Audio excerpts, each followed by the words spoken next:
We'll convene at this point.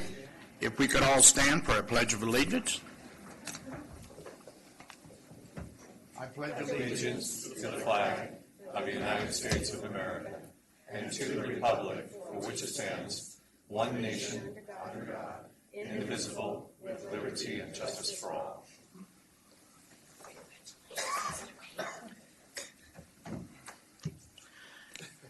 Public comments. Members of the public are invited to address the authority regarding any item not listed on the agenda.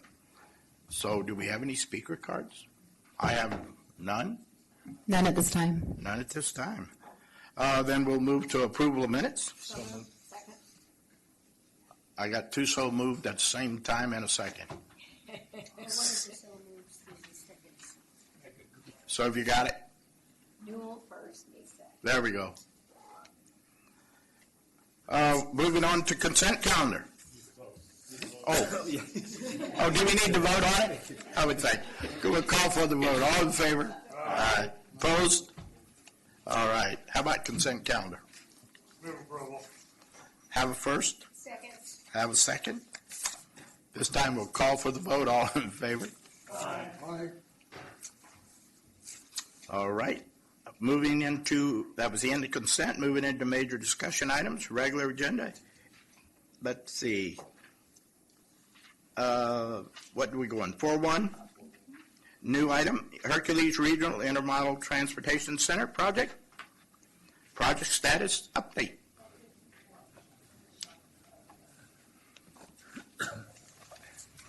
Good evening, Mr. Vice Chair and board members. My name is Hisham Raimi. I'm the engineering manager at CCTA. We have here Mr. David Biggs from the city of Hercules to give you an update on the Hercules Intermodal Station or the Hercules Regional Intermodal Transit Center and the progress in securing a commitment from Capital Corridor Joint Power Authority to add a station at Hercules. As you know, the project has received about $6.6 million so far from Measure J capital funds to secure the right-of-way and prepare the site for the station. In fact, 3 out of the 7 phases that make up this project are now complete, leveraging over $26 million in other fund sources. Despite the progress, the project still needs about $56 million to complete it. It has been hard for the city to get the needed funding without having a commitment from Capital Corridor to add a station.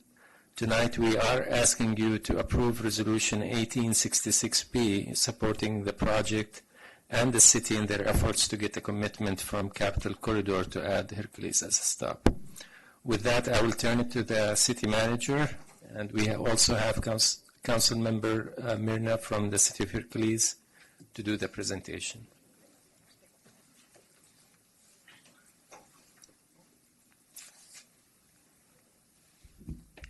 Good evening, Vice Chair Taylor and board members.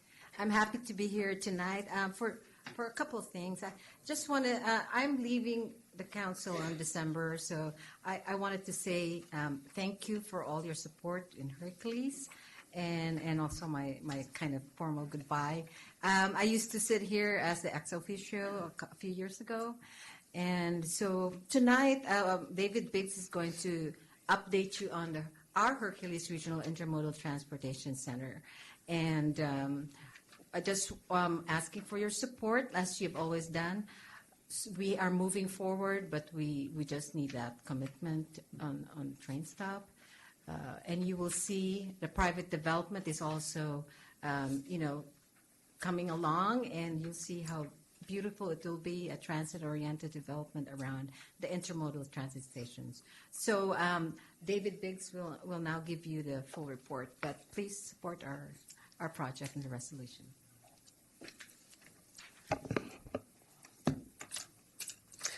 Thank you, Mr. Vice Chair and members of the board.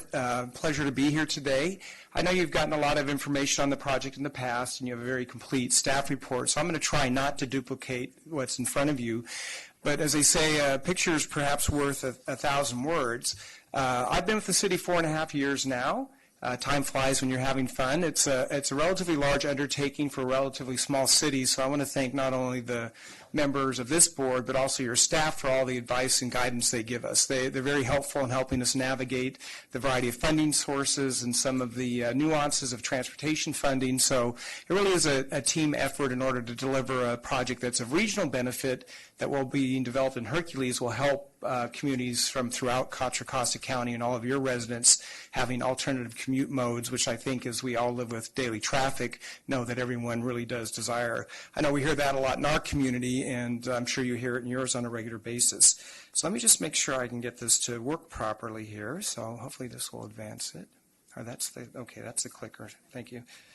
There we go. So starting with a little bit of an overview, just as far as where we're at this point in time, as Hisham mentioned, we have the first 3 phases complete. I'll walk you through those in a moment.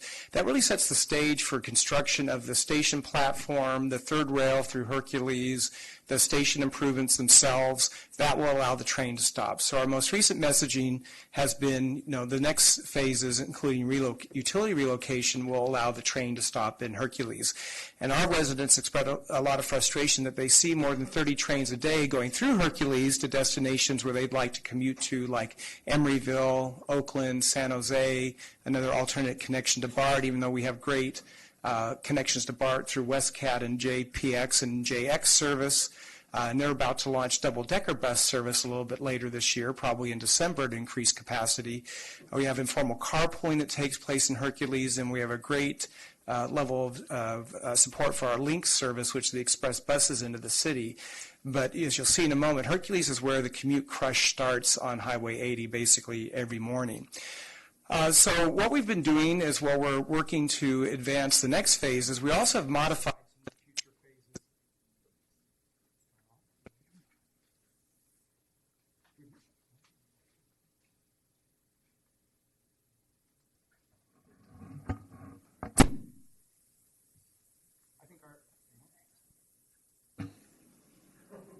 Okay, thank you, sorry. And I think our mayor would like to have that button when I'm making my presentations at council meetings, so please don't take that back. So we have been looking to modify the scope a bit, and I'll walk you through that. One, we've replaced the proposed transit loop, which would require a third bridge across the creek, which of course is not inexpensive with the transit plaza.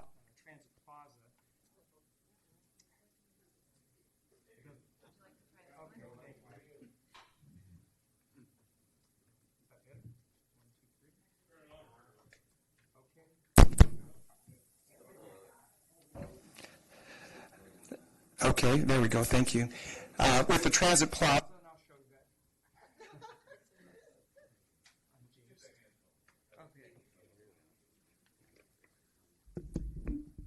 Better?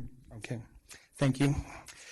With the transit plaza, which will provide the same level of effective service, but at much lower cost. Plus, we've also modified the station improvements. When I first arrived, it was a very beautiful station, but very costly. So now what we'll have is still attractive, fully functional, but will be a lot lower cost. And I'll show you that concept in just a moment.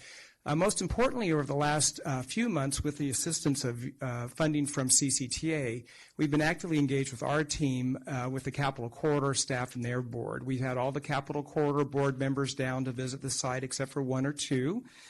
The good news there is we're collaboratively engaged with their staff. They've done their illustrative schedule stops. The Amtrak model run, which is one of their criteria, has been completed. The first run came up with some disappointing results, so our firm HDR worked with Steer that runs the state model, and the good news is the second run, which moved away from, I understand, and this is outside my area of expertise, so hopefully you won't ask me too many more questions about this, but the model basically is very good at determining route demand, not so much station demand. So there was some mode analysis and mode shift that resulted actually in slightly higher, better numbers than what you'll see in some of the information. Well, it's the information that's in front of you on this PowerPoint of about 440 boardings a day in Hercules for train service. So I believe we're over that hurdle. We've also been working with their board members. They've had a board ad hoc committee that has been reviewing their station stop policy. Just last week, we understand that ad hoc has finalized a recommended policy that will be considered by the full board in February that I think also advances an ability to get a firmer commitment for a station stop in Hercules. So that's very good news, and I want to thank CCTA for your efforts in supporting us in that. And the good thing is we've been able to build very good working relationships with their staff and also board members as a result of that outreach. So the next phases then are really shovel-ready. Utility relocation is 100% designed. Track, platform, and station design is about 65% with a contract pending to complete that. Well, it's a little premature. The TAC for WICTAC has recommended about $750,000 of funding to contribute towards the final design costs. So again, we truly, by middle to the end of next year, really will be shovel-ready with the fourth phase. Actually, it'll be the fifth phase, the track, platform, and station improvements. Utility relocation has to be done first, and as soon as we get the funding, we're ready to proceed with that. Also, the site is, I think as you all know, is already NEPA and CEQA cleared, so it's got all of its environmental clearances, so we just need to actually get it under construction. The graphic you see there does show how the commute stops every morning in Hercules there. It's the one time I'm not glad to hear Hercules' name on the radio every morning is on the morning traffic report. Luckily, I live and work in Hercules, so I avoid that overall. But again, we have been working with our team and your staff on financing options and frameworks. We're very grateful that RM3 passed. That's a potential funding source. Grateful that Prop 6 failed because gas tax is also an opportunity for funding. Cap and trade is as well. Federal funding, as we know, California probably will not be high on federal funding lists for a while, but we're probably halfway through that drought, or at least we can hope, perhaps. And so we are still actively pursuing this as this project of regional benefit. It enhances connectivity, good connections to the Bay Trail, the Ridge Trail, a number of other things that connect this, including to Rodeo and Pinole on our other side, reducing greenhouse gases and providing alternative commutes for people that live in the area. If I can, just real quick on this slide, show you, this is the overall master plan for the Bayfront development.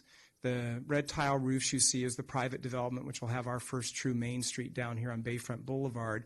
The RITC site here is here in the center. This will have about 1,500 units of residential built right here, together with nearly over 800 units in these surrounding neighborhoods, all very walkable to the future RITC. You'll see in a moment we have completed the path to transit improvements that extended John Muir Parkway, a new bridge across the creek, a creekside trail, and eventually also we'll access the point and have that regional open space as well. And we've been talking with the East Bay Regional Parks District about incorporating that into their network of kayak stops on a waterside trail. And the Bay Trail has been extended all the way up to Rodeo, with the Parks District about to start an extension to Rodeo. And we've extended it in this direction towards Pinole, and the Parks District just opened a new $13 million bridge that extends it from Pinole Bayshore Park all the way to Pinole Shores. The transit loop was contemplated to come here, that buses would come down here, come here, and cross over across a bridge and then circle back. This was a very expensive additional loop, and I'll show you in a moment our transit alternative that allows us to eliminate that and also reduce costs. In addition, we're going to be working to implement bus service next year. It'll be JX or JPX to El Cielo del Norte, where on an interim basis the buses will come in. There's an alley back here, and the bus will turn here, come up, and come back around. And I will show you that in a moment as well.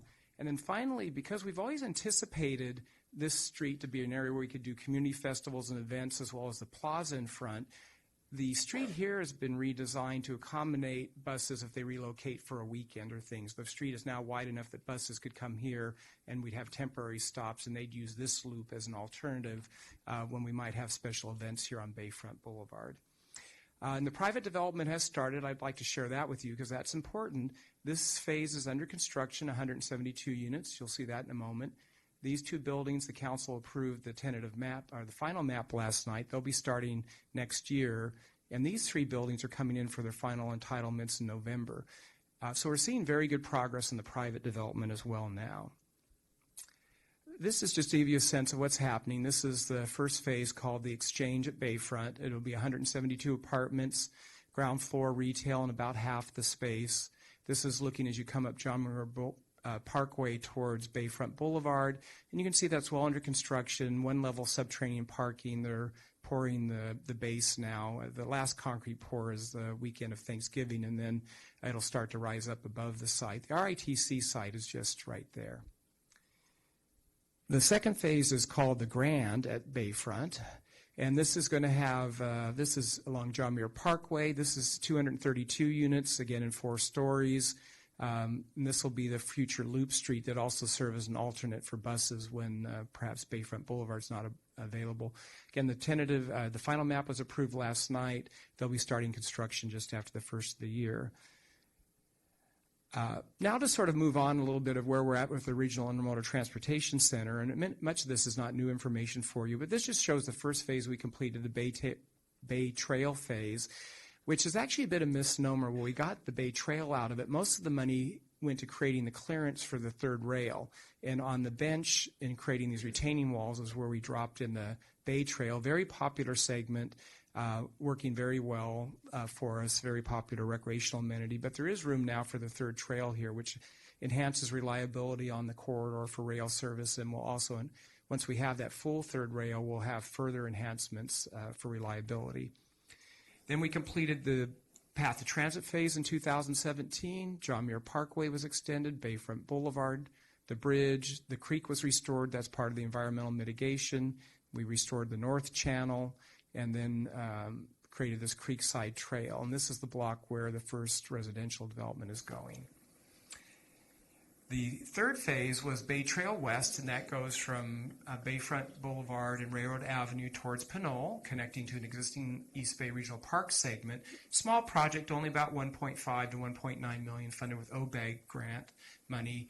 We did that opening just earlier this year, on the same day that East Bay Regional Parks opened their Pinole Shores Trail. So people locally very excited about that. And actually, with temporary connection, you can now get, the Bay Trail runs from one end of Hercules to the other, and we use Bayfront Boulevard as that temporary connection. And finally, this will show you sort of our rethinking about the Transit Plaza. So this is now where what's old is new. This was an old concept previously that we reinvented. The buses will cross the bridge, come in on a Transit Plaza that lines up with the street across the way there. It'll be designed so we can still use it for special events. And it'll actually be a little more convenient if the bus is being here than coming in on this side. And so this is our new concept. We've eliminated about $8 million of cost out of having to do the transit loop. And then we also see this is a greatly reduced transit structure. It's basically basic functionality, bridges, pedestrian overcrossing. I would note this is designed with sea level rise in mind. The platform is going to be designed so it can easily be raised 5 feet if needed. And then this platform is built already for that higher elevation. So we do have long-term impacts factored in. And then actually the developer here that's doing the private development, instead of us having lease space in a city-owned and operated building, their idea on this building in the ground floor is to create sort of an Oxbow public market kind of experience. So if you're catching the train, you could grab cheese and food and take home or dine in. Finally, as I showed earlier, as you go up Bayfront Boulevard, this is a temporary transit loop that we're going to create. Bayfront Boulevard exists, this alley exists. We'll have to make some minor modifications, but we'll be bringing the buses up here. They'll loop around, come back out Ernest Street and go back out that way. The streets up here get a little bit narrow with parking on both sides, and the transit operator, this is their preference, just to loop out and head back out John Muir Parkway. It also worked better from a scheduling perspective. So WestCat has agreed to this design. Sometime next year they'll start service. We're in final design of these interim improvements. We are entering into an MOU with the property owner. He's agreeable to it. He's not going to develop for a little while. But this easement the city has didn't contemplate bus service, so we're going to recognize that through an MOU. And we, again, plan in 2019 to have that service in effect. So with that, that's sort of our current status. I know this evening you're being asked to adopt a resolution. I think that will be helpful as we go back to the Capital Corridor Board next year. We've asked them for a bit of a firmer commitment. It's not an absolute commitment because we have to find the money to build the station. They have approved the design of the station, and we have to agree to maintain it, which our council certainly will be willing to do that. But we think having a firmer commitment will help us as we apply for funding, because you all know it's very competitive out there, and sometimes people hold up the example of the Dixon Station, which was built with outside grants, but the train doesn't stop there as a reason why not to fund the Hercules project. So I'd be happy to answer any questions you may have, and certainly we're looking forward to your support and hopefully delivering this major benefit, regional benefited project to the community, not only Hercules, but the broader community. Thank you. Well, first thing I'd like to say, when you first came before us, has it really been 5.5 years? 4.5. 4.5. I just aged 5.5. Oh, well, you probably aged 10. But I would say Hercules has come a long way from the day we saw the first etching and the whole bit. And I'd be honest with you, at times I was very skeptical of what was going on, but through some great leadership on your council, I think the will and the goodness always come. Question?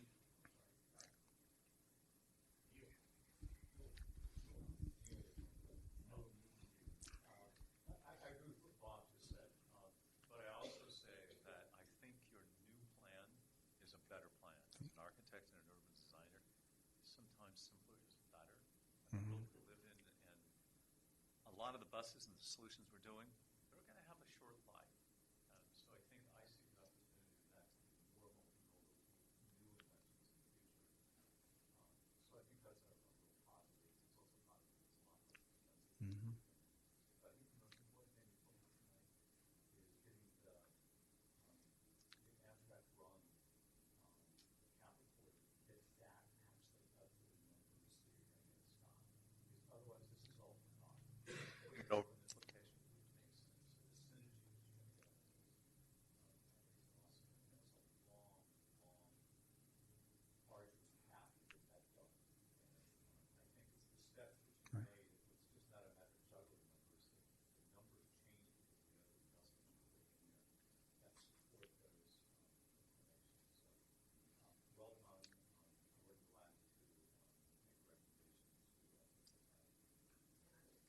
make recommendations to Having been involved in this on one level or another practically since the beginning of this project and seeing it scale back and scale back and scale back, I agree with Noel. It's better now than it was 5 years ago. When that fancy concept plan came with all the fancy glass and all of that, and I was just really over the top. This is actually a better plan. And having been out there, as you saw, where the big having both locations, I got to see what's happened in that vicinity since then, and there is a there there. And it is looking absolutely gorgeous. I mean, the homes that have been built in that area, really, really forward-looking, smart planning. I'm so excited about what you are doing. I wish I could pick up some of that and just plant it in my own neighborhood. I'd probably get drummed out often, so I'd say not do that. But I would say just awesome. We are going to keep fighting for you and do everything we can to get that board to say yes to a train stop, because as we know, that's the big thing. They haven't done that yet. And they need to be convinced by all of us, whenever any of us run into them, that we must have a train stop in Hercules to help take the traffic off of people so that everyone can have a better quality of life over there. So, all for it. Good job. Any other comments? Okay, we already have a first and a second. So I guess we'll call for the vote. All in favor? Aye. Thank you. Wonderful smile and the wonderful laughter. Thank you so much for your service. We're going to miss you, Myrna. Well, we are, and for your service Remember, you're always welcome to come back and listen to meetings if you so desire. Listen to them online. But you can come back and say hi to us, or you can always visit. And I'm very happy that we were able to, or I'm speaking for the board, but we are very happy that we were able to help the city because you really put together, I said tonight, a champagne glass. You put it back together. And we'll see you at the ribbon cutting for sure. There you go. You'll really see us there. All right. Moving on to 4B4, approve urban limit line policy advisory letter request for the city of San Ramon. Staff?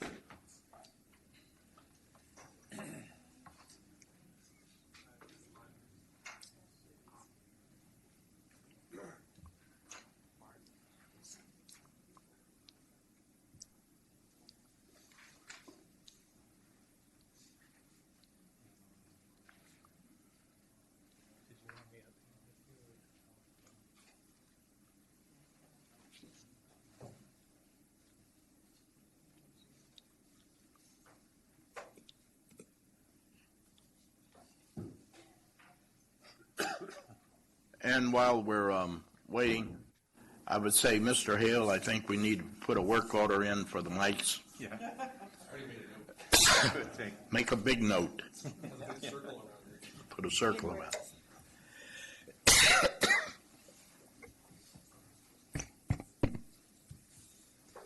Okay, I think this mic is working. Good evening, Mr. Chairman. Martin Engelman, Deputy Executive Director for Planning at CCTA.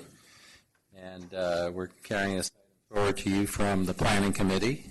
They discussed this at their last meeting. And it is a request for a ULL policy advisory letter that we would send to the City of San Ramon, advising them on the consequences of some actions that they would like to take. So by way of background, the Measure J Growth Management Program includes a ULL requirement, and it states that as of April 1st, 2009, each jurisdiction must continuously comply with an applicable voter-approved urban limit line defined as one of the following. And the original ballot measure actually had a mutually agreed upon county ULL, but all of the cities in the county couldn't agree on a single ULL, so we split it up into two possibilities through an amendment to the ordinance.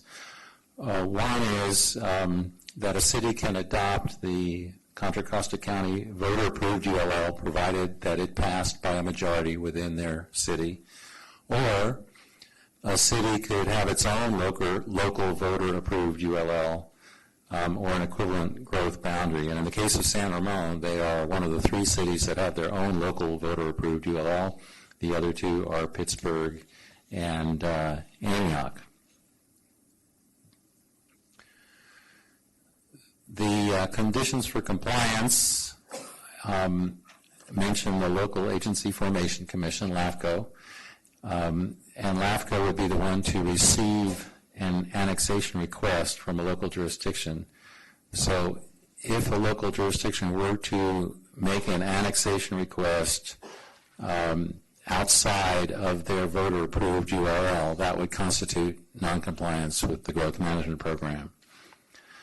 And furthermore, the condition is that each jurisdiction has to have and retain an applicable ULL through each Measure J GMP compliance period. So if they drop their ULL or don't have one, then they're out of compliance as well. That's basically the ordinance language. And then, of course, we have the implementation guide, which manages to make about 1 page out of every sentence of the ordinance.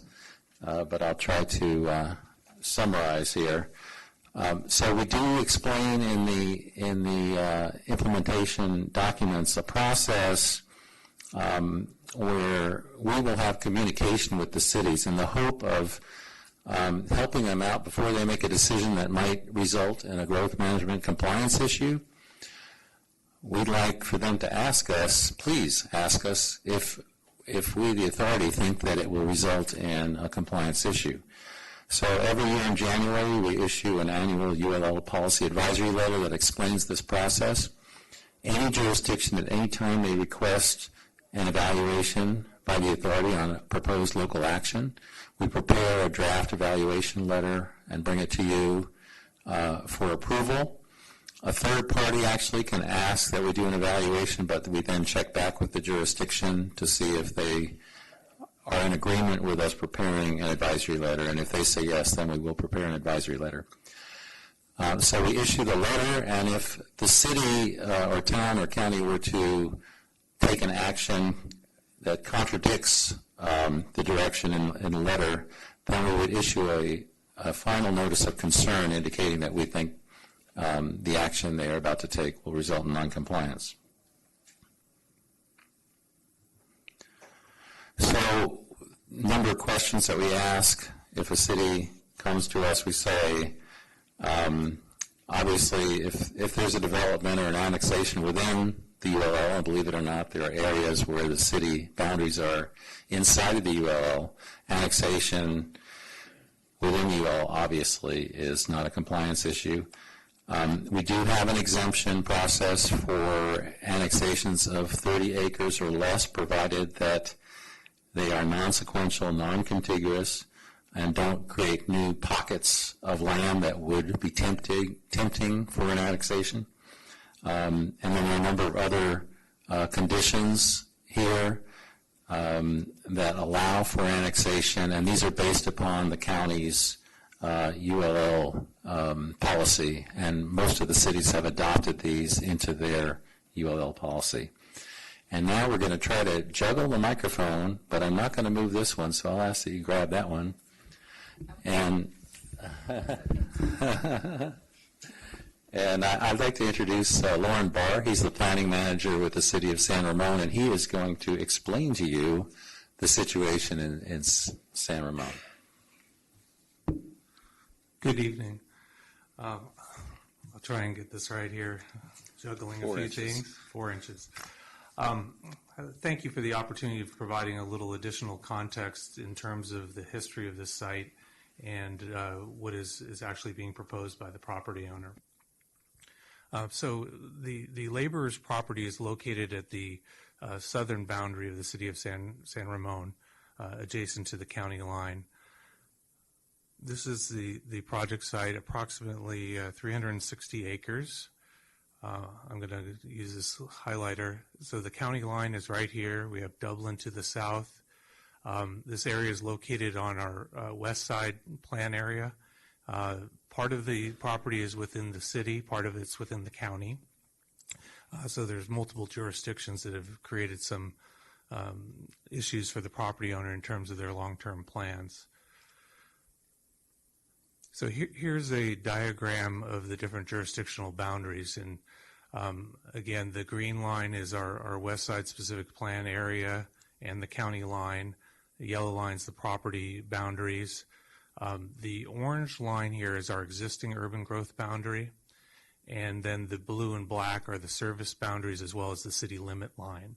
And so what we have is a development that came in the early 70s that includes the training facility here and an area in the county that is where they do actual training exercises, build things and tear things down.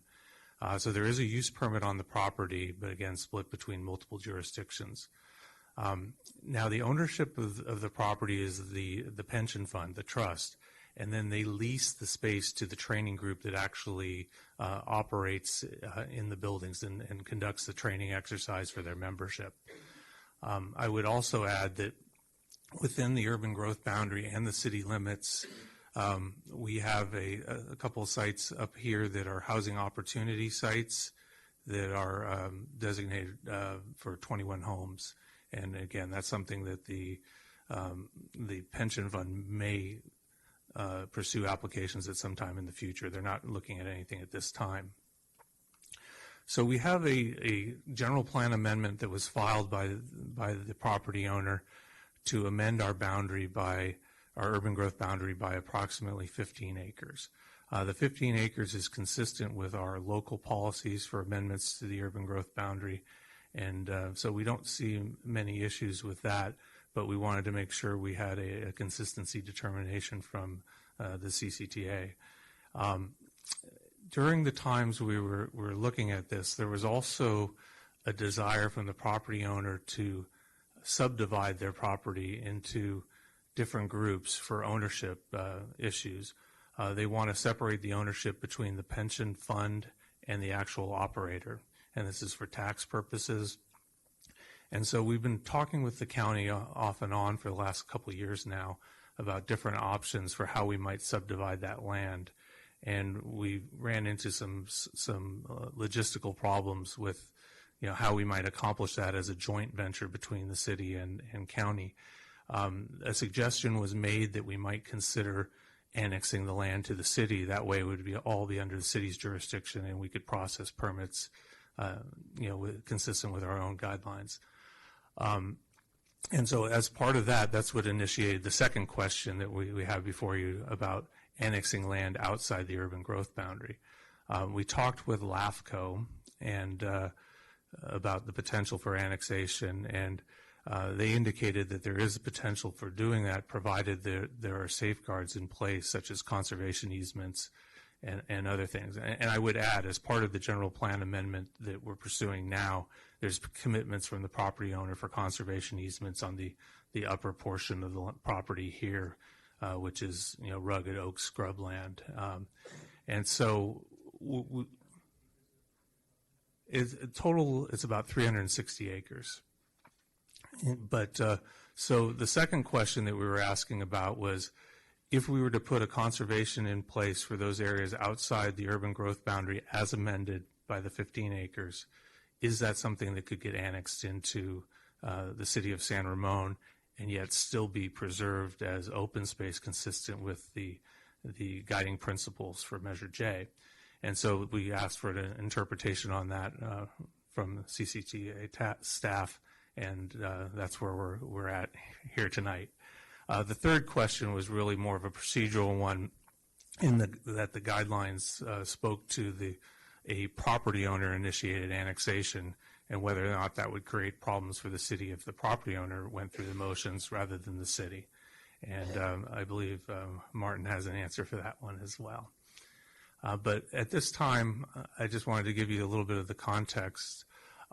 We do have representatives from the labor's pension fund, as well as the designer or property owner's representative. So if there are specific questions about what their long-term goals are, they're here to answer that, and I can most certainly speak to city process. So I'll turn it back to Martin. Thank you, Lauren. So staff is recommending that you transmit the ULL policy advisory letter that was included in the planning committee packet. And essentially we're saying adjustment of the urban growth boundary by approximately 15 acres to incorporate this annexation is okay, but the annexation of approximately 300 plus acres obviously is going to create a compliance issue. There are a number of different layers to this second bullet here, and one is, as Lauren mentioned, there's a possibility that there would be a conservation easement on that 300 plus acres. However, the growth management program, the ULL policies are silent on that, and we're not really sure how we would keep track of that. Because those things can change. So we can't say that would clear this as far as compliance, because we're following the growth management program policies as they stand. And then the other question was, well, how about if the property owner goes ahead and attempts to annex this land into the city or makes a request to do so? That request in and of itself does not result in any compliance issue for the city of San Ramon. However, the city of San Ramon, in order to make that annexation happen, would have to take some facilitative action. And so as soon as they start figuring out pre-zoning or tax sharing plans, then it does indeed become a compliance issue for the city. But if they don't take any action to facilitate the annexation, then it's not. So that concludes my presentation, and we're happy to answer any questions. Take questions or comments? Mr. Chair, I would just comment, when this came to the Planning Committee last week, it sort of confounded us because we couldn't figure out, and I was trying to figure out a way to save the applicant from having to file annexation fees by just going through the county. Mr. Cunningham is in the audience. He texted and has since checked with county staff. I don't understand, I still don't understand, county staff doesn't understand either, but it just seems easier to go through San Ramon. County staff was under the impression that that was what the conclusion was drawn to be. I didn't say that right, but you know what I meant.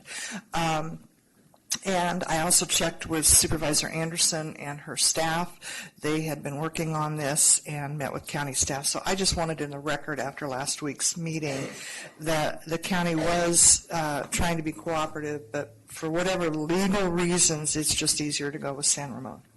Okay. Commissioner Pierce?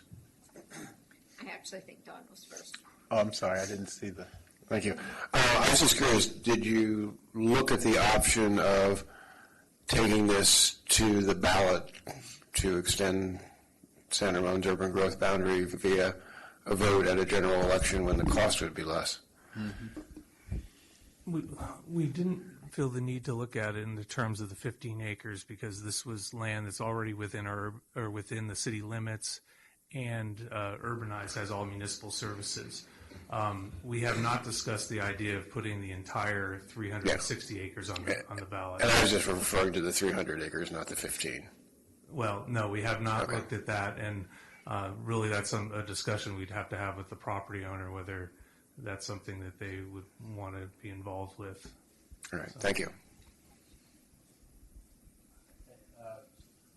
Commissioner Pierce? Thank you, Mr. Chair. I don't have a problem with the 15 acres. It's inside already or going to be within that limit. I do have a problem with the rest of it, and I guess the question is, if they're willing to put a conservation easement over it, why bother to annex it to the city? Or why not dedicate all development rights to another entity somewhere else that is inside the urban growth boundary, unless there is an ultimate down the road desire to actually develop on this property, because even a conservation easement can be given up. Dedicating away all development rights is a whole different deal. So I guess I'm skeptical of what the proposal really is and what the intent for this property is down the road. Okay. Commissioner Hudson, are you? Yeah. Oh, well, you got to answer that question. Well, what I was going to offer up is the property owner and the representatives can speak to that issue. Okay. I mean, That would be helpful to hear. Yes. Speaking very directly to your question, conservation easement over the entire piece of property. We have, what is it, 360 total, of which in the future some will become residential. Some will maintain some of the more rural aspects of the training facility, like where Lauren said earlier, they go out and they tear down a wall and they build up a wall. But the 177 acres in the back, you know, you can get that. Can you get that slide? That one. So there's 176.8 acres in the back, which is the piece of property we plan on putting a conservation easement over. Have not determined the recipient of that easement, but we're working on that. And we will give up all the development rights. We do not. Meeting with Mr. Hudson now a few times on this matter, I think he described it as the grand bargain. We're giving you a conservation easement. We're giving you all the development rights. We don't want them. We're not going to do anything. The 55 acres, the goal is to create ownership, just so the training facility can own their own land and not have a conflict within their own ownership. And that's all we're planning on doing. There is a couple of other things if you dig deep in the letter. Lauren made reference to the 21 acres, or 21 units that are a potential future residential. And I emphasize future because we're doing all of this stuff. We're giving you the grand bargain. We're giving you the no development rights. We're putting a conservation easement over it. All we're doing, all this exercise is to create a 55-acre parcel that the laborers can own outright. We aren't doing anything else. We don't have any other proposal. There's an 80-acre park that was a long-standing agreement. It's been around for a long time, right? That big spot there, which looks very, very flat and everything but. It's very, very steep, and there's a big canyon there, which is one of the prettier places in all of San Ramon. We don't have an agenda other than what we've written down. It's there. Someday we're going to hire somebody to go see if they can get 21 units in the city of San Ramon. Other than that, there is no future to this. We're just trying to create a legal lot. And by doing that, if we have to give you a conservation easement, all the development rights, that's already been done. I guess Be glad to do it. the question then is, why annex anything other than the 15 acres? Why can't the rest of it all be done in the county under the county's rules? Great question. Great question. So we'll go back 3 years, and we'll start and we'll talk to them and say we'd like to create a 55-acre subdivision for the laborers to take title to. And then we'd like to also acknowledge, we're the first to acknowledge that 177 acres is going to be open space forever. I mean, I've met with East Bay Regional Park, I've met with the mitigation bank. The reason is the county said to create a subdivision, to create this one lot subdivision, you're going to have to spend about $1 million counting trees. You have to go count every tree and tag it. You have to shoot topography on all 177 acres. You have to do a full EIR, total CEQA, mitigation report on any wetlands you might have out there. It just goes on and on and on. And it was a geotechnical hazard report for nothing. Nobody goes back there. None of you have been there unless I took you, probably. Maybe Dave's been there. But Maybe. they don't let you up there. There's nothing up there. It's just an environmental. We take the environmental consultants up there and make sure that we're not bad guys and we're doing all the right things and maintaining creeks and everything. We are a great neighbor. We're the biggest employer in the county. Okay, so the 55 acres that you're talking about, besides the one that you're going to Okay, right there. dedicate all of the development rights to, I don't know, and conservation easement granted to East Bay Regional Park, somebody. But that 55-acre lot that you want to subdivide for the laborers group, are you going to guarantee there's no housing development on that? Yes. And then you're going to guarantee that the park is a park and that's it, and the city of San Ramon's going to maintain it? All the handshakes that have been made over the last, since the mid-'70s, we're standing behind. And we're coming forward and saying, we'd like to perfect these. And there is no there. As I say, I'm not putting a fence up. I'm not putting a signpost up. I'm not putting anything up. And the same people that go there and spend the night and learn a trade and graduate and come back and graduate to another level, we're honoring all those guys. We take really good care of them. And like I said, you don't have any complaints from Dublin and you don't have any complaints from San Ramon. We're a really, really good employer.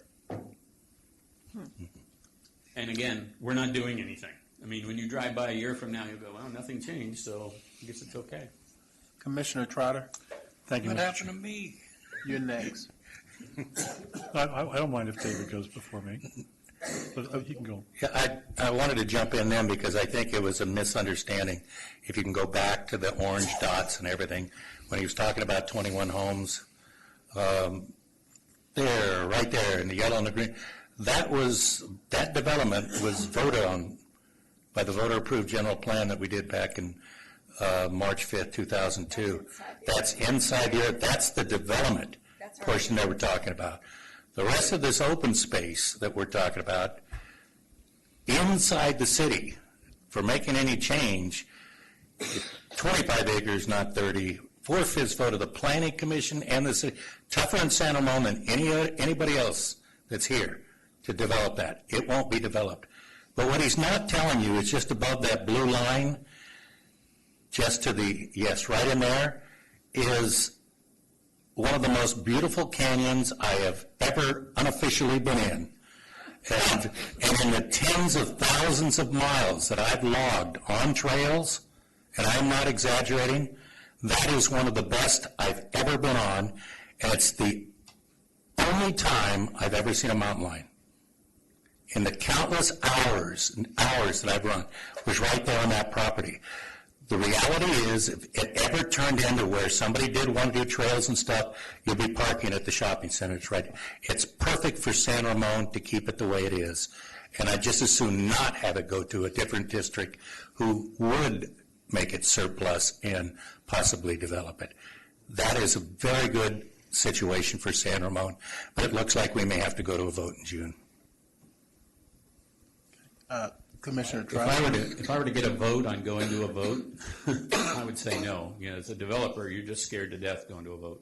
You just don't have any predictability. So I do have a question about the 300-plus acres. Is that, can someone tell me whether that is already, or is or is not inside of the City of San Ramon's sphere of influence? It wasn't clear from the staff. It is. It's The full whole of. thing is, yes. The whole thing Green is. line is that, yeah. So the green line is the sphere of influence? County line. And So West inside- Side, and West Side specific plan. It's inside the city's sphere of influence. Okay, all right. And I guess I've been hearing about, aspects of what's going on in West San Ramon, and in my perch on the Park Advisory Committee, and there's another project that's a little bit, I don't know if it's part of this or not, Dave, maybe you can enlighten me, because the map is not. Is that Gelderman or Chang?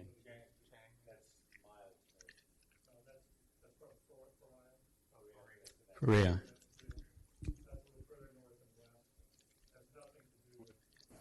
This particular proposal. No. Okay. All right. Thank you. Who is next? Noah? Any other?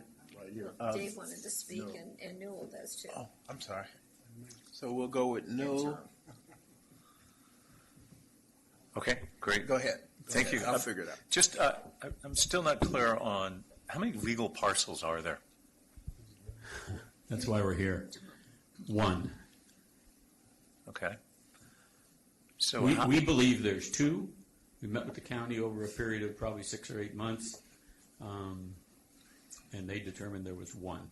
Okay. They said that over the years we had abandoned the other legal parcels, and we don't agree with them, but we're also not going to get into $1 million legal fight either. So it's a single lot, so you have to look at it. It is what it is. So you are proposing to do 3 lots out of this, 120, 178, and 55. Is that correct? Yes. Okay. And the 55, you're pretty clear on the 178. Now but you didn't say, you said you've talked to East Bay Mud. Did they agree to take this? East Bay Regional Park, they were lukewarm. Okay, so the answer is It no. kind of runs the wrong way. They want to run north and south to get up to some of the newer pieces. Who's the family? Not Gelderman. There's another family that just made a deal with East Bay Regional Park. So It wasn't Nielsen. on the 3 sides of that 178, which looks like open space, is that publicly owned land or is that all private? Currently private. Okay, so this is an island. That's why they don't want it. Okay. So 3 parcels on the 55 acre. What is it that you? Can I ask you a favor? We broadcast these, and you're chewing in that microphone, and everybody at home can hear that. I can That's hear terrible. it. I can't believe I have to be told that. Yeah. Sorry, it's really loud. Sorry. But you seem like you're I should enjoying it. apologize. Yeah, that's all right. I'm just starting to But I get a have chewing this terrible feeling. taste in my mouth, and the only way to survive it is chew gum. So the 55 acres, what zoning are you looking to have on that if this all transfers? What's the current zoning? The current zoning in the West Side specific plan is public, semi-public for the training facility and the 2 pads. The remaining is open space. Okay. And so there's no zoning changes proposed as part of their concept. So how do you then get that future 120-acre parcel, how do you get it?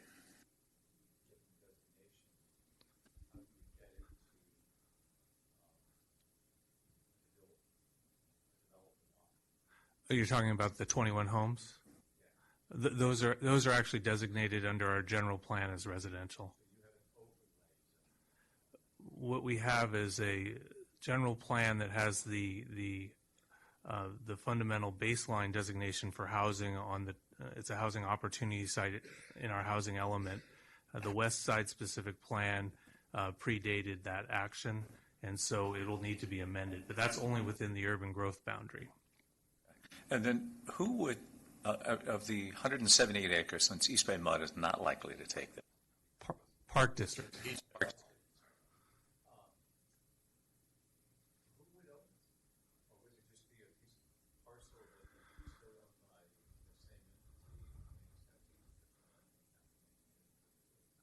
Well, at this point, we're talking about the ownership remaining with the laborers trust. They would be responsible for maintenance and just give up the development rights through the conservation easement. They may choose to donate, sell, use it as mitigation in the future. That's a business decision that they would need to make. If they're willing to transfer it to a third party for conservation purposes, that's a discussion that they can have with any number of various groups. Yeah, I've met with East Bay Regional Park, I've met with a mitigation bank, and I've met with a couple of private landowners that might take it. But it all comes with the same baggage. You can't do anything. I mean, if I drive you up there, it becomes pretty quick. You can't do anything, and we're not trying to do anything. I mean, we're not trying to sneak one by somebody and, oh, by the way, we're going to get 500 units up there. We're not going to get one house up there. So.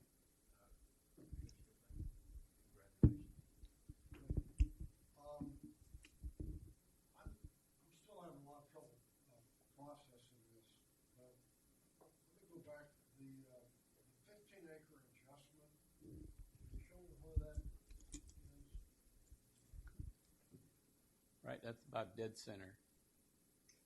There's a little road that comes down and connects to West Side Drive, comes up here, and it kind of stops. It's already full of construction. It's already built up with structures, Yes, right? has East Bay Regional Park, has Danville San Ramon Services District, has PG&E. It's been there since the 70s. Been there since before the city of San Ramon. Been there since before the urban growth boundary. And who owns that? Who owns the 15 acres? The Laborers Pension Trust. It's one parcel. They call it 15 acres, but it's actually one. Right. But all them structures, them things. Okay, so then, what is the motivation of? I can see why it makes sense to maybe change the urban limit line around that because it's already developed. But the rest of it, which appears to have no significant structures on it, tell me again what the motivation is. What's the objective? We're trying to create a legal lot so we can transfer ownership. Period. Why do you have to expand the urban limit line to create parcels? Kind of two issues here. One is the 15 acres where the existing facility sits has, I think it's about 50,000 square feet of enclosed area, apartments, training facilities, welding, all sorts of stuff. We are very concerned about the ability to maintain that piece of property outside the urban limit line. We technically you cannot get a remodel permit because you're outside the urban limit line. I see all that. Okay. Talking about everything, talking about the other 300. Okay, so that's the one issue. The other 300 acres, of which 100 and some odd would be part of a future residential, 55 would become the ownership of the laborers training facility, and then the rest would remain open space. It's been open space forever, will remain open space. Yeah. So I guess, again, what I'm saying is, as I understand it, the purpose of the urban limit line is to prevent development on otherwise rural land. And so what you're asking for here is to develop rural land. No, that's not what I'm. That's not what I'm. And I understand how you got there, but that's not what I'm asking for. That's something like 55 units. So inside to the east of that orange line up there on the wall, that is inside the city. That's designated for up to 21 residential units, and it's really not part of this proposal. Right, well, I understand. This seems more like a LAFCO meeting. Yeah. We already had that meeting. Am I in the right place? Okay.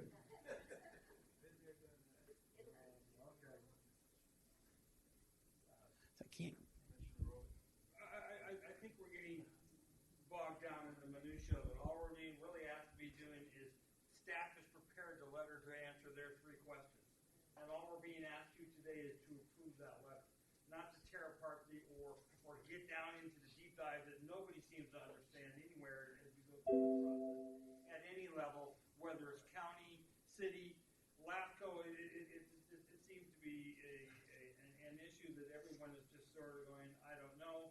Staff has prepared a letter answering the 3 questions that came from us, and all we're being asked to do is to prove that letter gets handed off to them.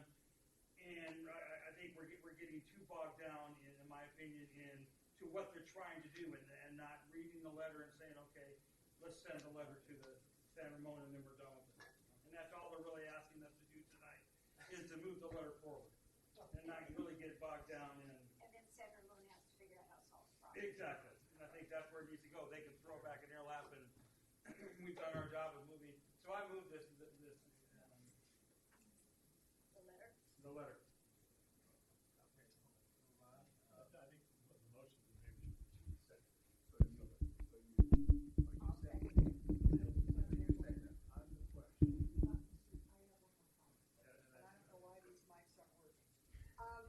I want to bring to everybody's attention, it was mentioned tonight, but nobody picked up on it, and we picked up on it at the planning commission meeting, and that is our urban limit line law talks and speaks to jurisdictions doing that annexation of 30 acres. It does not speak to a private developer doing the same. Now, granted, it would go to LAFCO and all that. No. Be approved by the city for them to accept it. They have to We take heard up on last week that that is an unanswered question. And I know, we were just One can't annex anything without voting on it.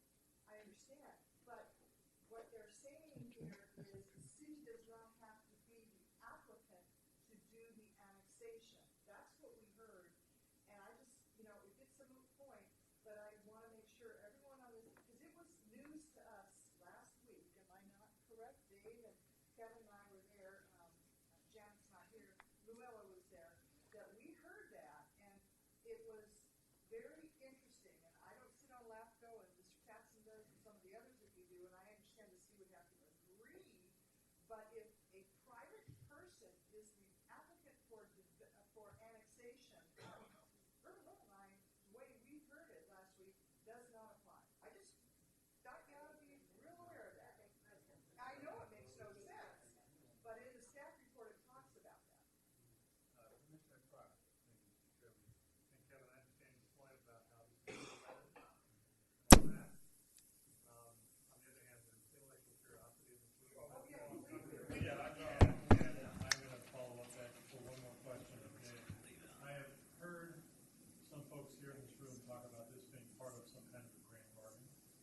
And could somebody, the grand deal or whatever, is like to hear this from Dave. What is the grand bargain deal that we're talking about here? So I can understand the underpinnings of what's being requested. We have people in our city. We have an open space committee. We have council members who are setting up a fund to buy open space. I probably shouldn't have said that publicly, but here comes somebody with land that we have had mentioned in our very first general plan. It's one of the first open space areas we wanted to go after on the west side, and says, here. Didn't put a price tag on it. That to me is a pretty good bargain, if we can get it.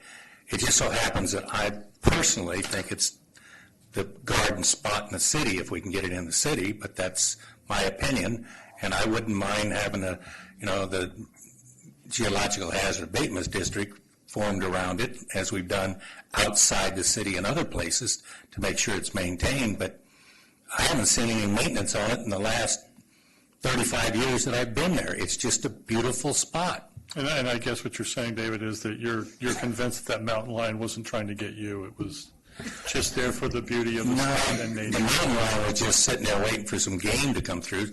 Some fat idiot thought he could run up a hill until he got close enough to realize it wasn't a coyote. Yeah. I'm going to bring this back because it sounds like, well, I know that there's a motion on the floor for me to put my signature on a letter, and Martin, I want to know what it is I'm signing, if the vote goes that way. Well, Mr. Chairman, the good news is I think I'm signing the letter. Okay. So it's staff to staff. Okay. As I recall. I should check that, though. Okay. So what we're saying is, fine, go ahead and approve the 15 acres. You can annex the 15 acres. That's within all of the compliance rules that we have on the ULL, both the San Ramon's rules and our compliance, our growth management compliance rules. And then with regard to the 360 acres, we're saying that should the city annex that property or make any efforts to facilitate an annexation, that would create a compliance issue with the growth management program. Okay. Those are our answers to the question. So, and this has been a discussion that you've been in with county staff also? Is there agreement? Yes, I can answer that. Okay. I just want to understand that the county's on the same page with you, staff to staff, staff signature to things. So Karen, you're saying that is consistent? Yeah, John, you are here. Could you come forward? It's all taken care of. Candace is on board. We're done. Okay, if I could get staff to come up, that'd be great. Since we have staff in the house. My name is John Cunningham. I'm a principal planner with the county. As Supervisor Mitchell mentioned, that the applicant and the history given to you by the applicant and San Ramon staff, the applicant originally came to the county, went through various discussions on the options available to the county. My understanding it was amicable conversation, and everybody determined that the best path for all concerned was to have the applicant go through the city. So the question as to whether or not the county is in agreement with this process or this decision tonight or the conversation thus far, my understanding is that we're not necessarily directly involved at this point. So it's a decision being made outside the county's authority. And that's fine. I needed to hear that. And so the planning committee's recommendation is to move forward with the letter. That is the motion that is before this body tonight. Are there any other questions or comments? Why didn't you put this on consent, Martin? We're going to vote right now. So there's a motion and a second for a signature by staff to move forward with the letter. All in favor? Aye. Opposed? Okay. Thank you. Wow. All that. Mr. Chair, if I could, since this is all planning committee information that has come here, we had the conversation, what I'd like to ask is if 4B6 could be the last discussion item so that we can get through the other two, because we believe that 4B6 will take a while. But I also would ask staff, why is 4B5, is this a requirement that it come to the full committee?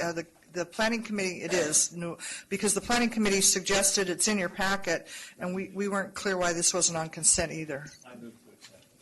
Pardon, yeah, I move to accept 4B5 Okay, because I did receive a phone call on this, what is the recommendation from the planning? To appoint Kevin Romick to the seat and Dave Hudson as the alternate on the San Joaquin Joint Powers Authority, since we are losing Mr. Tatson by virtue of the decision he made not to run again. Yeah, and first off, let me thank you for the number of years of serving. I've been the alternate, and I did receive a phone call of interest today on this one from Diane Burgess, who's this really connects to her district. So I want to put that out there that they're. We wondered about that, but you have to serve on the authority to be. I thought she was an alternate. No. She's not. Well, is she an alternate? Candace and John are the alternates to the Okay. CCTA, so Gotcha. Diane does not serve. Gotcha. Okay. So with that being said, there is a recommendation and a motion to approve. Who's the member? Kevin as, and Hudson? Or Hudson as alternate? Okay, that's the motion that's before us. All in favor of the motion? Aye. Opposed? Question. How long is this for? 2-year term, 4-year term? I don't know. I was the alternate the first time we put Don on. I thought I'd been the alternate for 6 years till I found out federal was on. Shows you Would you like me to answer that? So there's a motion for approval and then any abstentions? Okay, it passes. And again, Mr. Chair, if we could take up 4B8 before 4B6.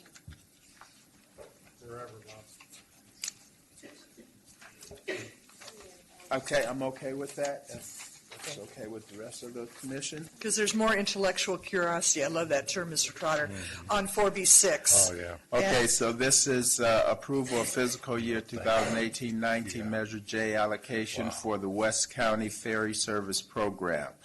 This is a sub-regional program 22B. And I'll move the item, Mr. Chair. Commissioner Abelson moved this item at our Planning Commission meeting without additional staff report. We all read that, and she moved this on behalf of West County. And so I would make that motion to the full commission. I'll second it. Well, I think Mr. Butt would like Oh, to. I thought he wanted to comment. Mr. Mayor?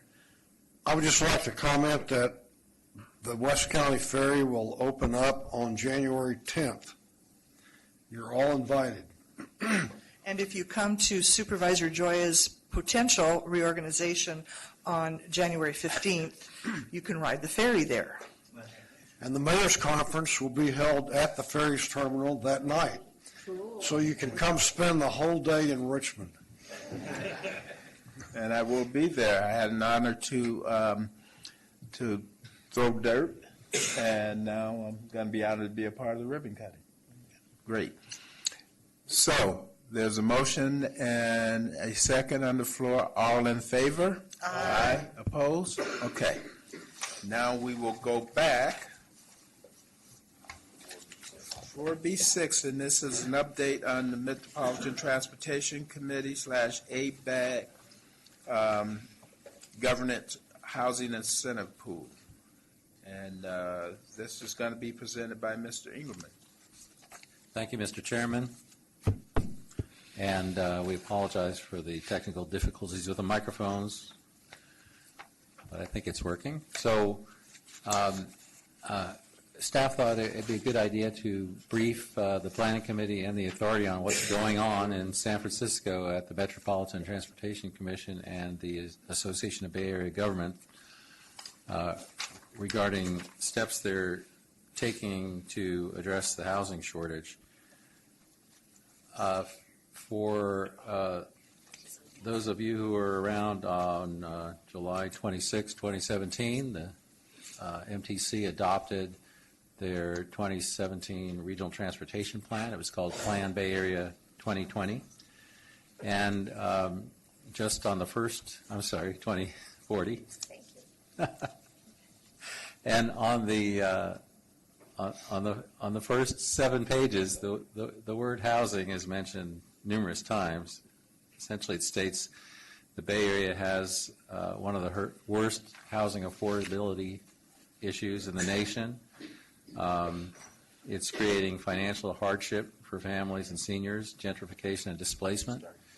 And there are many reasons for the housing crisis that we're experiencing. Obviously, too many jobs, but the basic issue is not enough housing, particularly not enough affordable housing.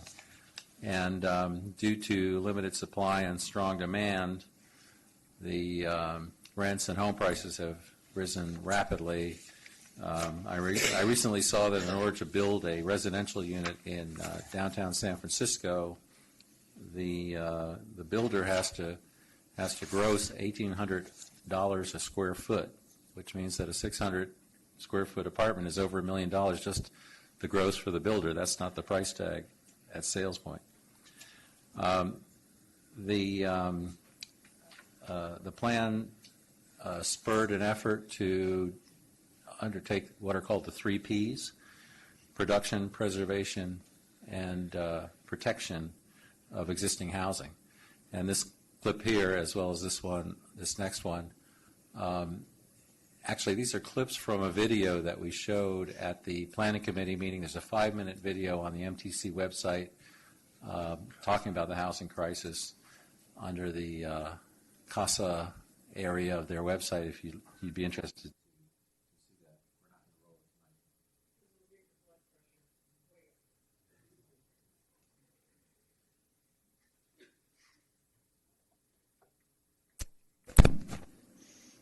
Turn it off. So, in response to this crisis, MTC has created 2 programs. One is they created a committee called CASA. This originally meant the Committee for Affordable and Sustainable Accommodations. For some reason, that was dropped, and the acronym no longer stands for anything, but they're calling it the Committee to House the Bay Area. And the second thing is the Housing Incentive Pool Funding Program. While CASA is aimed at funding affordable housing itself,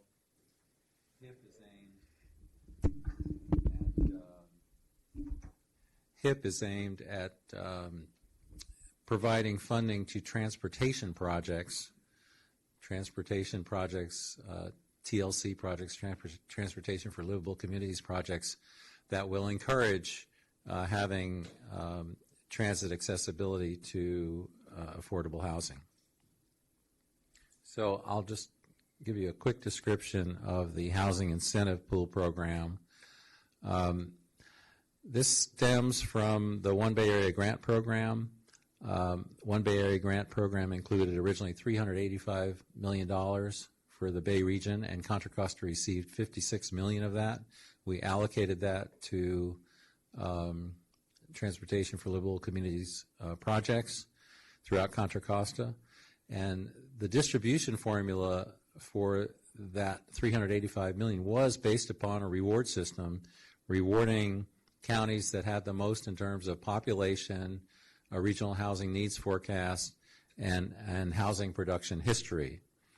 Now, since they've implemented that program, they've now found another $76 million that MTC proposes to aim towards the housing incentive pool, and that $76 million comes from a variety of sources, one of which is that STIP funds originally dedicated to the Caldecott Tunnel were displaced by ERA funds. And some of the other money came from the Caltrans electrification project contingency, but MTC believes they've set aside this $76 million. And the proposal this time is to take that $76 million and reward, it was originally the top 10 producers of housing, and now it's going to be the top 15 producers of housing in the Bay Area, and that could be a local jurisdiction or a county.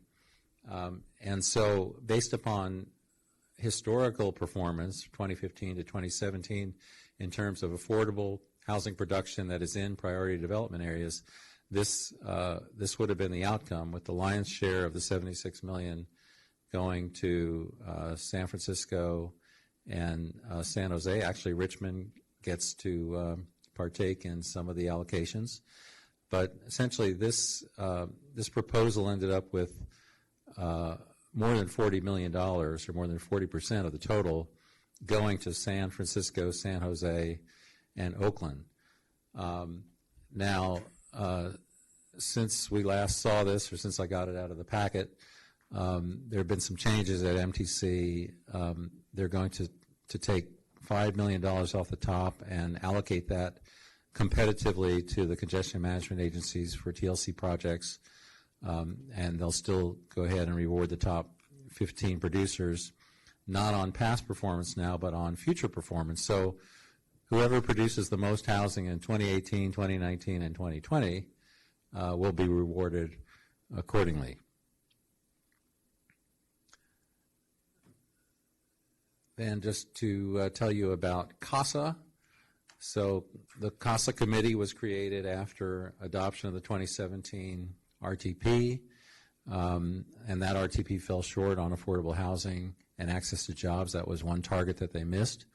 It's comprised of a steering committee and technical committee. The steering committee has elected officials from the big three cities, and then a variety of folks on both of these committees, building advocacy groups, stakeholders, affordable housing, NGOs, and so forth. And they have been looking at how do we address this issue? How do we fund housing? What legislative initiatives can be taken? And how can we reduce regulatory barriers that are causing the shortage? So their recommendations are going to come out soon, and that's why we thought it'd be good to brief you on this.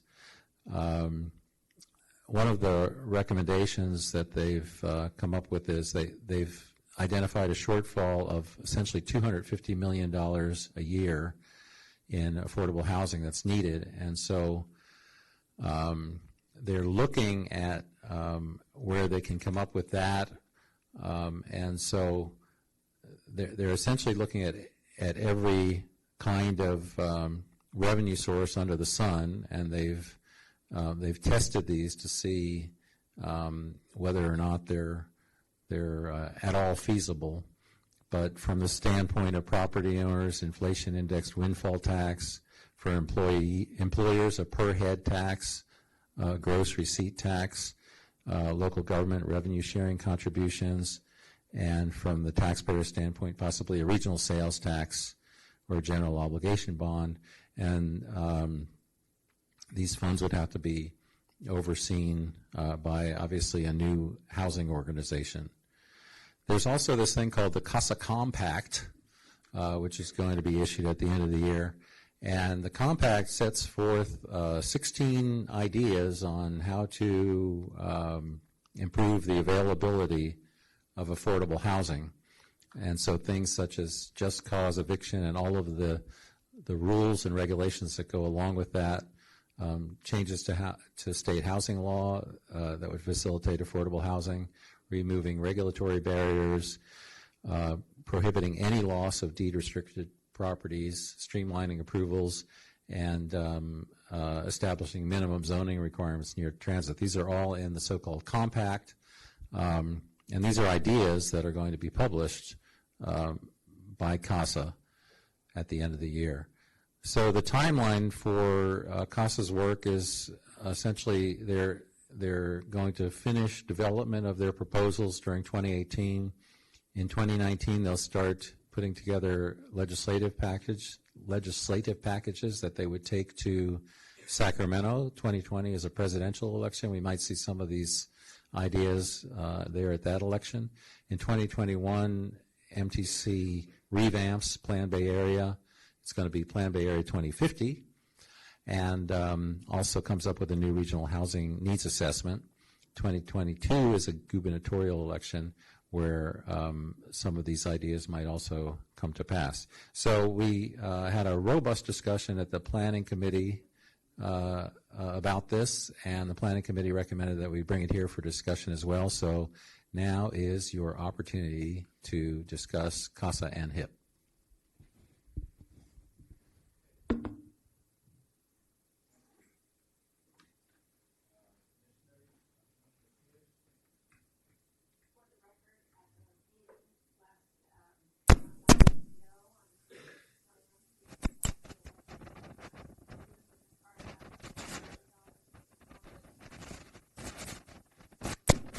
Is on.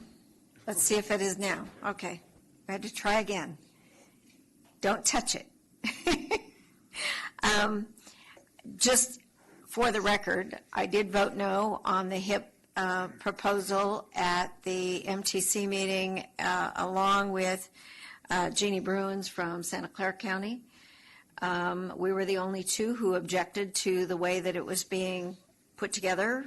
We both said it was a carve-out, more money off the top, and kind of a backwards way of helping to incentivize, was the word that was used by staff. New housing would be to reward it after the fact, and if it's going for transportation improvements, it seems to me it incentivizes a project if you give them the money up front to pay for some of the transportation costs and buy down the cost of building a project and building homes. That's not the way it turned out. And so on those two bases, I said no, I did not think this was a fully cooked plan at this point. And there were a couple of folks who talked about mission creep at that meeting as well, although they wound up voting for the measure, but talked a little bit about mission creep from a transportation agency funding housing, and that didn't seem to be sitting well with some folks, but the staff recommendation did pass. As far as the CASA stuff, I have been briefed on this at a few of what's being called the kitchen cabinet meetings of MTC members who get a briefing on where it's going. But frankly, since Contra Costa doesn't have anybody on the steering committee anymore, since I was replaced by the president of ABAG, we only have a staff member from the county, which is wonderful. I'm glad that Mr. Villarreal is there on the technical advisory committee, but we don't have a policy board member on CASA anymore, and I think that is a lack, but that was the way it was comprised. There are far more private interests on the board. We do have Bobby Glover on the board, but he's not a policy person as an elected official, so and although we probably agree with him more than we don't, it's still a problem, I think. And frankly, this, even if the compact is agreed upon by the members of CASA, the compact is being requested that the chair of MTC and the president of ABAG sign it. And from the discussion we had at our MTC meeting, I'm not entirely sure that our chair of MTC is going to feel comfortable signing that yet. And tomorrow night, ABAG is going to have a briefing on this, and I have a feeling, knowing ABAG as I do pretty well, that the president might be risking something if he signs it after that discussion. So there is a possibility that it would go forward without the signatures of either body. I'm not sure, without some rather dramatic changes. And the funding opportunities that have been outlined. I think there are now 10 of them. Although they had a meeting this afternoon, which I had to miss in order to get back out here. And we will see whether they narrowed that down any further. But they're everything from an 1/8 of a cent sales tax, there's a head tax for employers, there's a per square footage tax, there's 10 different ideas, none of which would do it all by themselves. And so they're talking about kind of a fruit basket of things to put together to try to fund this thing if they can figure out what they really want to do. So there's some really, really bright folks in here, and I said I think the best thing about CASA is it's bringing private industry into the discussion, which is something that's been desperately needed for a long time. It's also bringing commitments of big money from a lot of private industry. Genentech, head of Genentech is in the room pledging millions and millions of dollars. Facebook, Google, they're all in the room pledging lots of money. But they may not be pledging additional money if they wind up with a head tax of $200 an employee either. So we'll just have to wait and see. So it's moving along. Is it contentious? You bet it is, but it's not fully cooked yet, and I think it's moving way too fast. But they are determined to have this cooked by the end of the year. Commissioner Hudson? I'm sorry, Newell beat me to it. I was going to turn the light on. Okay. I'm trying to be brief. I tried to be nice because I was trying to catch a plane at the planning committee meeting, but this just reeks of the same thing we hear over and over again.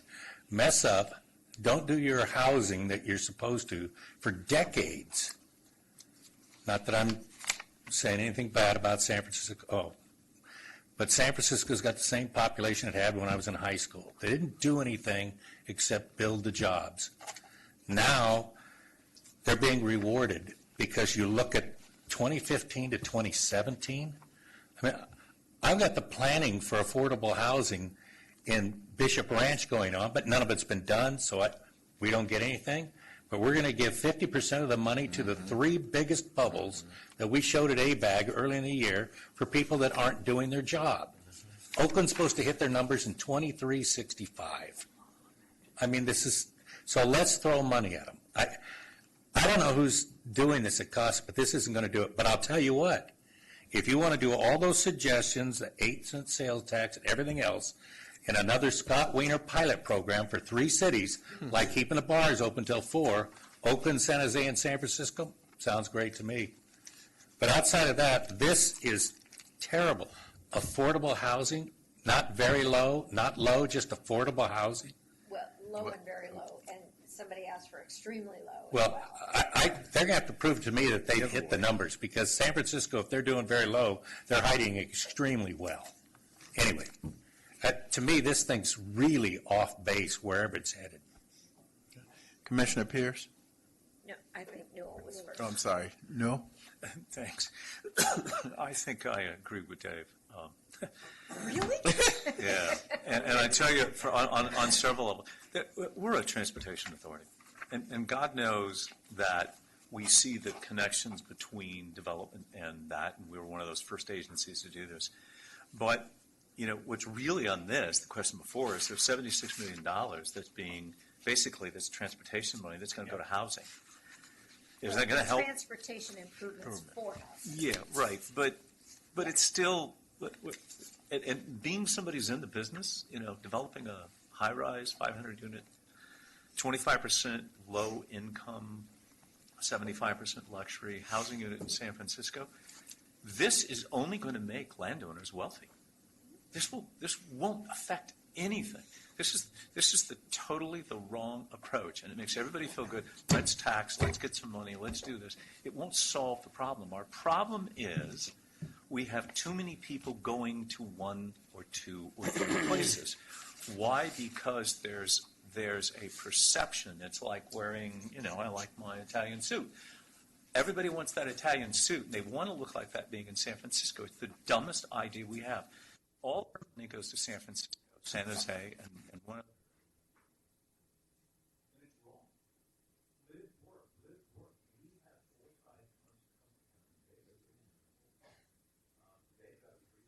housing balance. They need to build some more housing to balance that out. And we don't have a transportation problem. So we are just helping San Franciscans get wealthier. We built units for $400 a square foot at Third and Mission in San Francisco. $400 a square foot, all in. It's not $1,800 a square foot. But that same piece of land is now worth 20 times what we paid for. 20 times. That's a 2,000. So, thank you for that. So, bottom line is I just feel really uncomfortable the way we're approaching this. I agree with everything Julie said, too. We kind of need to wait on this, but I don't think we ought to be supporting all of these taxes to do this. It is not going to help us. It is not going to help our county, which is our primary task. We want to play in the sandbox with everybody. It will not help us at all, period. Follow, Commissioner Pierce? Yeah, I just wanted to tag on a couple of things. I agree absolutely with both Dave and Newell. One of the other things I've been harping on at the meetings, and there are folks in this audience who have heard me ad nauseum, Newell's absolutely right. The whole tenet of the very first regional plan that we did was to focus all the growth in the three big cities, in the core, in the urban core, and try to limit growth out in the burbs. But we all had to meet our RHNA numbers, which is sort of counterintuitive. But all the money seems to go to facilitating access to the urban core, three big cities. The drumbeat that many of us in what we are now calling the Greater East and North Bay, and that means the East North Bay, not the North North Bay necessarily, if that makes sense to you. Several of us have been meeting on a regular basis to say, wait, we're tired of being called the Outer Bay. We're tired of being called the exurbs. We're tired of being called those out there and ignored. So many of us have been meeting and saying we are the Greater East and North Bay. And what we need is the jobs for the houses that we put in already, because the quality of life for our residents has gone down the tubes when they are spending 2 hours each way to visit these urban areas for work, and they're not home in the communities for their kids, they're not at the sporting events, they're not participating in local government, they're there to sleep and be gone. And so what we need to do for the health of everybody, especially the congestion on our highways and in our transit, is to get a reverse commute going by bringing the jobs out here. And what Federal's been promoting for years is the development here of the northern waterfront, bringing the kinds of jobs out to the Greater East Bay that can provide really good middle-class working family kinds of jobs, as well as some of the new tech jobs, because technology does not have to be all on one campus anymore. With technology, we can be on the opposite side of the world and have a meeting to share ideas. So one of the drumbeats that we've been pounding on, and Commissioner Sparing and Commissioner Worth and Federal and I and several of the other members of the East and North Bay have been really pounding on this one, that we need to focus on incentivizing employers to bring jobs out here. And that's something we need to figure out a way to do. It's not necessarily going down with the diehard folks from the urban areas. We've had some rather lively conversations with our counterparts from those jurisdictions, and some of them have gotten rather heated. But it's something that I think we all need to start fighting for. And so that's one of the concerns. The other concern is this sort of mission creep and trying to figure out who regional government is going to be. And just allow me to kind of segue a little bit into that, because it bears on this, the whole horizons and futures discussion that has been on the agenda and the updates is talking about where is the Bay Area going and what are we going to look like? Are we going to do growth the way we've done it in the last 30 years? Are we going to do slower growth? Are we going to do expanding the urban growth boundaries and just growing all over? Or are we going to concentrate everything in the big three? And those different scenarios produce totally different qualities of life, particularly for us out in the greater East Bay. And so as we go through this new regional plan and we start to grapple with that discussion, we're going to be going back to this whole idea of what CASA is proposing and where do the houses actually go. So I think that's something we need to think about as well.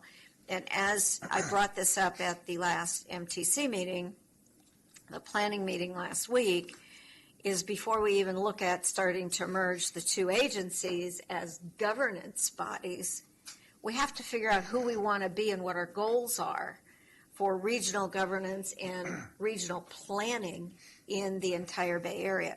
Because form has to follow function.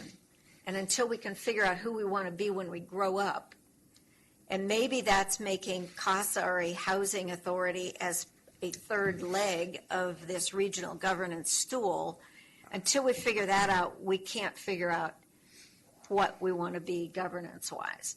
And it was one of the few times the executive director said he absolutely agreed with me. And I was a little stunned, and there were a few titters in the audience, I believe. So anyway, but, you know, it's some of those policy issues that we've got to decide up front. And we really haven't had a part in that discussion. I was there for the first 3 meetings, and then I got replaced. And since then, Contra Costa has not had a policy member on that board. Commissioner Butt, followed by, are your light still on there? No. Okay, so. Yeah, there's been some great comments. I guess, unless I missed it, it appeared that Richmond was the only Contra Costa city on that list of recipients in the last 3 years, You're right? closer to the core. So maybe I should be enthusiastic, but I do see some issues, and that is, you know, one of them is that, and I don't know whether this is your wording or whether you took this from ABAG or somebody, but the MTC will allocate funds on a pro rata basis to the top 15 jurisdictions that produce the most affordable housing. The problem there is that jurisdictions don't produce housing. Right. Developers produce housing. Right. And so I think that, you know, without getting into some of the arguments that you all have made, if you're going to reward somebody, you ought to reward somebody who provides the most opportunities, not necessarily not necessarily the jurisdiction that produces the most housing, because we can't really control who comes to our cities and builds housing. We can provide incentives, we can provide opportunities, but you can't go get those developers out there and drag them kicking and screaming into your city and make them build housing. Especially if it doesn't pencil. Right. So I think maybe that's a major flaw. I think another concern is that if we're trying to deal with the link up between transportation and housing, it's not all about affordable housing either. You know, the problem we have is all the housing, and so I'm wondering.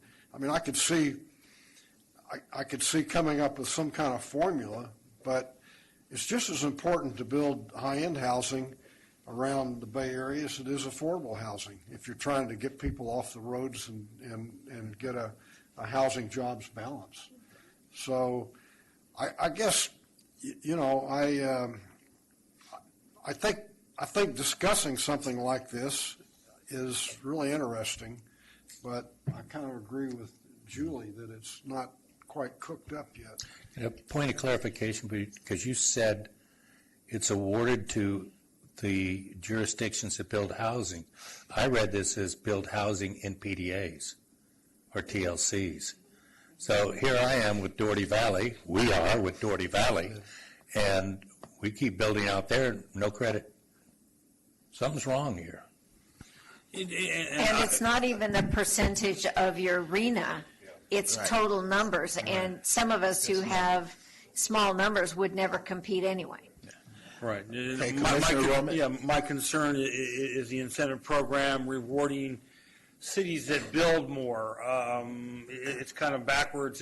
We should be incentivizing the roads to go in before we build, and then we won't have the horrific traffic problems that we do after we build. It doesn't do a whole lot to say to the Bay Area, say, we need you to build, go out and build, and then we'll pick and choose who we're going to reward to help you with your traffic problems after you're already buried in traffic problems because you've gone out and you built trying to reach the numbers. And so Okay, any that other concerns me more than commissioners? anything else because that's just where we've gotten to in the past where we, having living in East County, it's very obvious that we built and then we said, oh crap, how do we get back and forth now? And then we spend the next, I said, oh crap, and take the train. Nobody was listening to me then.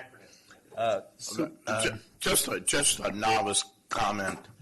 Thank God this is an informational report. I've heard a lot of discussion, and I'll be very frank and honest with you. This has got a long way to go. But again, it is informational. Am I correct, Martin? That's correct, Commissioner Taylor. The item is informational, but you should know that the $76 million allocation process has already been approved by MTC with some additional details to be worked out between the CMAs. But the CASA is really for your discussion and to determine whether or not how you feel about the compact. Maybe it'll be released at some point for your review, but and whether you want to participate in this or direct your MTC commissioners to participate in a certain fashion. That's what I was getting at. What is now the final? What are we doing?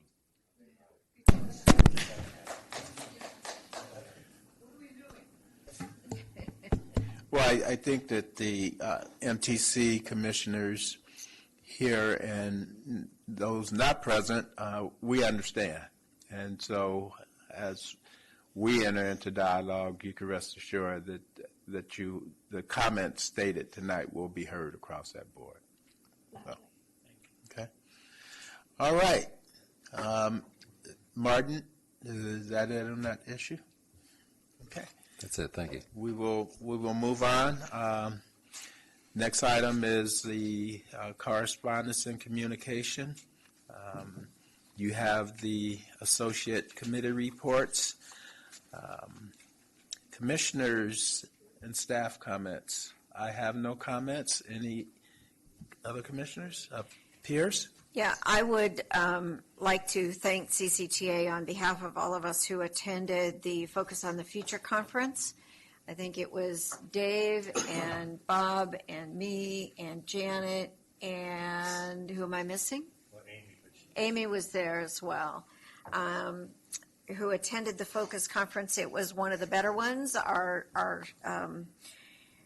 comments back to those who are organizing it is there were too many really good programs on at exactly the same time, and so we could not attend more than basically 2 sessions during the whole conference.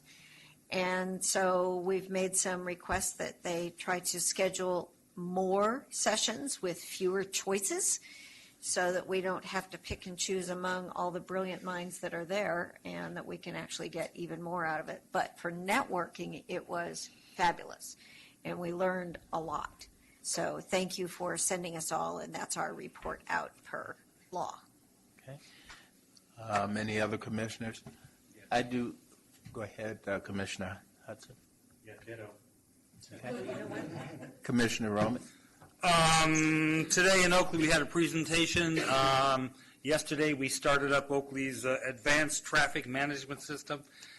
Thanks to the grant and some funding made available from CTTA on that, we finally have a couple of three traffic lights through the core downtown area that are monitoring traffic. They can be controlled from inside the City Hall without having to go out and make changes to the controllers themselves on the outside. So it's the very beginning, the very start of hopefully a more aggressive traffic management system in downtown. Okay. One other Commissioner update. Pierce? I did attend the CalCog board meeting last week in Sacramento, and the biggest upshot out of that is we're working hard on a legislative package for this next year, but we are working on coordinating with all of our local members first to make sure that we're not getting sideways with any of our member agencies. So, and then we are going to be collaborating with the Institute for Local Government for our spring annual meeting, and that will be held in Yosemite in conjunction with the Institute for Local Government, and that'll be a dual annual meeting, which should be very interesting. Will do, and I have something. Commissioner Taylor? First of all, I want the whole board to know, Highway 4, the bypass that we've been working on, not a long time, but a long time. A long time. I want to thank all of CCTA staff, because guess what? Right after Thanksgiving, we're going to go out there and hoot and holler, and it's done. And I want to thank this entire board and everyone, because that's going to make Far East County a much better place.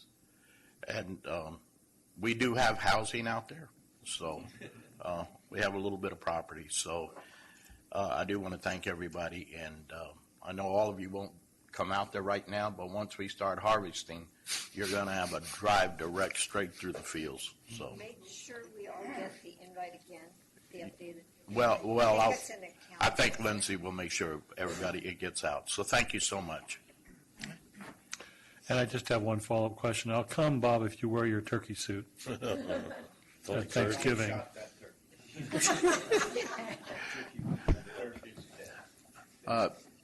Again, under Chair's comments, I do want, okay. Go ahead, Joe. Ex officio? Thank you, Mr. Chairman. This will be my last meeting here, and I've appreciated working with all of you, and we've done a lot of good things over the years. I ran for city council for the first time in 1982, and I said the way to fix transportation is the jobs-housing balance. I thought I heard that conversation this evening as well. So it is a problem that isn't going to be easily resolved. It's not going to go away in a short period of time. And there is a crisis in housing, but it is at the lower end. And if we don't find ways to put people into houses, this homelessness in the Bay Area is just going to get worse and worse. So I appreciate all the hard work you do, and I look forward to successes that you have in the future. And as a resident of Brentwood, I just want to echo what the mayor said. That new interchange couldn't be better for residents out there. It doesn't back up on Highway 4 anymore. It's easy to get off and get back to Brentwood. So congratulations to this board for a lot of the good projects. I was on the Richmond Parkway this past week, and I voted for that when I was on this board many years ago. So a lot of good work has been done since Measure C became a reality and CCTA was created. So congratulations, and I'll miss you all, and continue the good work for the residents of Contra Costa County. Thank you. And Joe, I want to thank you for your leadership over the years. Like you said, back in '82, you were on the council, and so you've been around this for a long time, and a lot of things have happened over those years. Certainly, sometimes the projects take a lot longer to deliver, but you've been steadfast and really have worked hard, in particular in the East County region, on transportation issues. And we congratulate you on the many achievements that have come. I remember when I first got on the Pittsburgh City Council in 1996, Joe, at that time, was just elected to the BART board, and we were able to cut ribbon at Pittsburgh Bay Point. So he delivers services a lot quicker than most BART directors. He was just on there a few weeks, and he got it done. So really want to thank you for your work, your dedication and commitment to transportation issues. All the residents of East County appreciate the fact that you work so hard to bring eBART to the East County region when it looked like no BART was coming at all. And it's a great system, working well. And so once again, I thank you for your friendship and your hard work down through the years.